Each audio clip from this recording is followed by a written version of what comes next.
For the first time, the FBI is giving the public a breakdown of its domestic terror investigations. Officials from the FBI, Justice Department, and DHS testified before the House Homeland Security Committee Wednesday. This comes less than 2 weeks after a 19-year-old allegedly attacked a San Diego area synagogue. He reportedly left behind a manifesto containing anti-Semitic rhetoric. The assistant director of the FBI's Counterterrorism Division told Congress that the Bureau currently has 850 open domestic terror cases. Half of those are anti-government or anti-authority extremists. Another 40% are racially motivated, with a significant majority who support the superiority of the white race. The officials also told Congress that since the rise of the internet and social media, domestic terrorists are being radicalized faster than ever. The velocity in which our subjects and the velocity in which we're working our cases, both on the domestic terrorism side and the international terrorism side with homegrown violent extremists, that velocity is much quicker than it's ever been before. You're finding the ideology, you're radicalizing fairly quickly, quicker than we've seen before, certainly years ago, even before 9/11 or after when we saw the foreign fighters. And on the domestic terrorism side, that mobilization of violence is much quicker.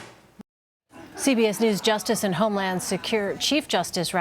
Security correspondent Jeff Pegues joins me now from our Washington bureau. Jeff, thanks for joining us. This really is quite sobering. It's the first time we're getting to see this data from the FBI. What stood out to you?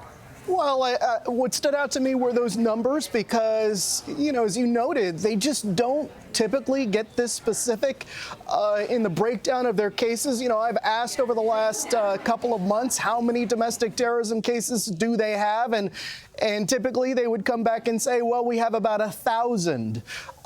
But here, for the first time, we were getting this breakdown. And so not only did we find out what percentage are racially motivated as opposed to those anti-government related cases, but we found out that within that 40%, you have the majority of those cases being related to white supremacists. And so it was just a really interesting hearing because we finally got these really specific numbers. Well, the officials caution that lawmakers can't prosecute white supremacists simply for their ideology. They say that there must be intent for violence. Explain how officials determine that line between hateful speech and unlawful conduct. Well, and sometimes it doesn't make any sense to the average person out there, but obviously this is a nation of laws and investigators have to follow those laws. And in cases like these, they have to differentiate between free speech and someone preparing to commit an act of violence. And so you have to look at the full picture. And if you see someone who is saying something online, well, then you see whether they have purchased a gun and are making plans. And so it can get complicated for these investigators. And you heard the FBI official who testified today saying, a lot of these cases are happening so quickly. In the past, when they investigate other terrorism type cases related to ISIS or Al Qaeda, oftentimes there is planning involved. There is more than one person involved.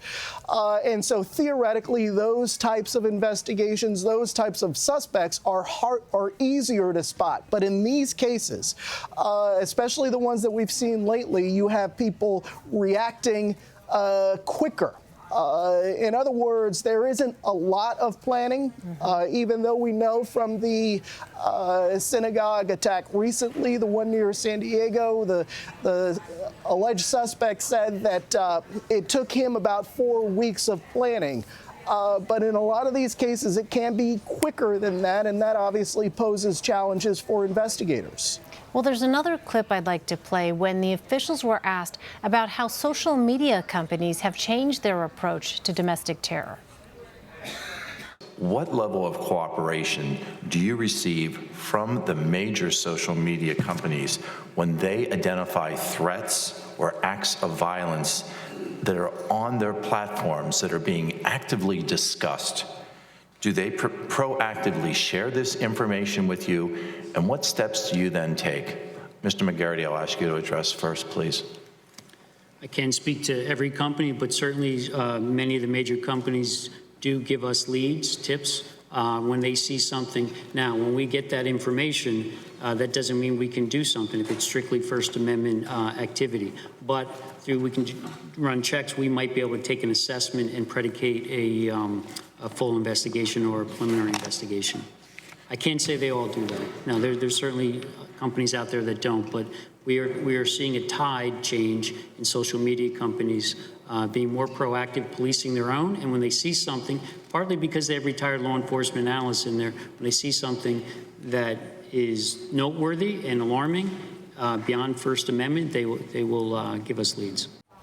So, Jeff, what do we know about how these companies combat extremism on their platforms?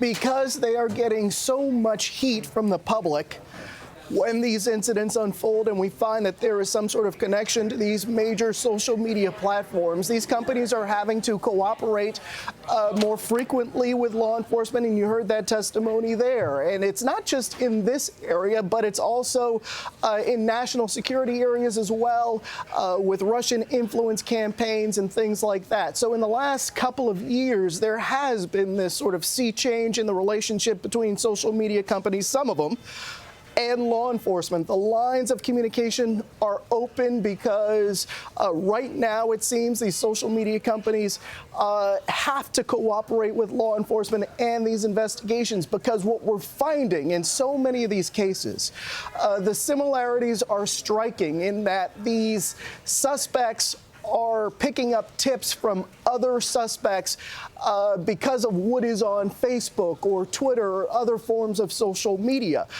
some forms of social media that you don't often hear about as frequently. And so law enforcement is working with these social media companies because if they see something, it is now in their business interest to notify law enforcement before something happens. All right, Jeff Pegues in Washington for us. Jeff, thank you. My pleasure.